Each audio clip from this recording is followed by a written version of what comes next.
សួស្តីមួយៗទាំងអស់គ្នាដែលតែងតែទិញពេជ្រនៅក្នុង website របស់ខ្ញុំឬក៏នៅក្នុង Telegram bot របស់ខ្ញុំជាដើមអញ្ចឹងមួយរយៈពេលនេះគឺខ្ញុំលក់ដាច់មែនទែនអ្នកនរគ្នាទាក់ទងជាមួយនឹង game Free Fire ហើយ Mobile Legends ក៏ដាច់ខ្លាំងដែរនៅពេលដែលមាន event ម្ដងអញ្ចឹងណាហើយជាពិសេសគឺ Free Fire នេះគឺលក់ដាច់ជាប្រចាំហ្មងអ្នកនរគ្នាអញ្ចឹងនៅក្នុងវីដេអូមួយនេះធ្វើការដាច់ទាក់ទងជាមួយនឹងការទិញពេជ្រឲ្យបានត្រឹមត្រូវនៅក្នុង website របស់ខ្ញុំដើម្បីទិញពេជ្របានអ្នកនរគ្នាអាចចូលទៅក្នុង Facebook ទៅហើយ search ពាក្យថា Top Up Bot បាទនៅឃើញpage របស់ខ្ញុំអញ្ចឹងអ្នកគ្នាអាចធ្វើការចុចតាមរយៈ link នៅខាងក្រោមមកនេះចុចទៅលើ link នឹងមួយមកបន្ទាប់ពីអ្នកគ្នាចុចទៅ link ទៅលើ link នឹងមួយវានឹងចូលទៅកាន់ផ្ទាំង website របស់ខ្ញុំហើយអញ្ចឹងអ្នកគ្នាអាចធ្វើការ top up game ជាច្រើនមានដូចជា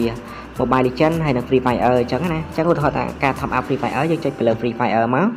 ហើយនៅកន្លែងនេះគឺយើងធ្វើការបញ្ចូលនឹង ID game អញ្ចឹងអ្នកគ្នាអាចធ្វើការបញ្ចូលនឹង ID game របស់អ្នកគ្នាមក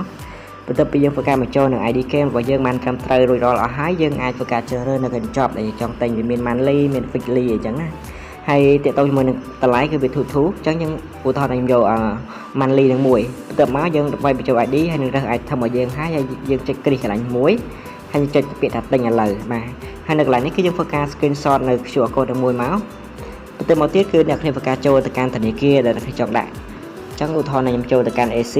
ហើយយើងយក scan មកគ្រប់ធនាគារទាំងអស់វាមាន scan ដូចគ្នាអញ្ចឹងណាយើងចូលទៅហើយយើងយក scan នឹងមកហើយយើង scan នៅ QR code ដែលយើងបាន screenshot មិញឬក៏ថតមិញមកបន្ទាប់មកទៀតយើងធ្វើការរងចាំតិចទៅដោយសារអ៊ីនធឺណិតរបស់ខ្ញុំ slow អូខេអញ្ចឹងយើងយករើស QR code របស់យើងហើយយើងធ្វើការវាយចំនួនលុយដែលយើងចង់ដាក់មកយើងគ្រាន់តែដាក់មកហើយចុចទូទាត់ទៅចំនួនលុយគឺមិនបាច់វាយទេគឺដោយសារវាកំណត់ស្រេចហើយអញ្ចឹងណាហើយធ្វើការទូទាត់ទៅតាមហ្នឹងទៅបាទយើងធ្វើការទូទាត់ទៅអញ្ចឹងគឺជោគជ័យហើយបន្ទាប់ពីជោគជ័យយើងចូលទៅមើលនៅក្នុង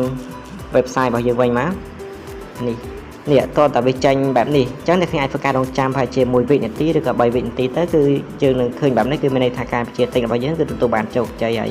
អញ្ចឹងអរគុណអ្នកគ្នាវីដេអូមួយនេះខ្ញុំធ្វើការបង្ហាញតែប៉ុណ្ណឹងអរគុណច្រើនជំរាបលា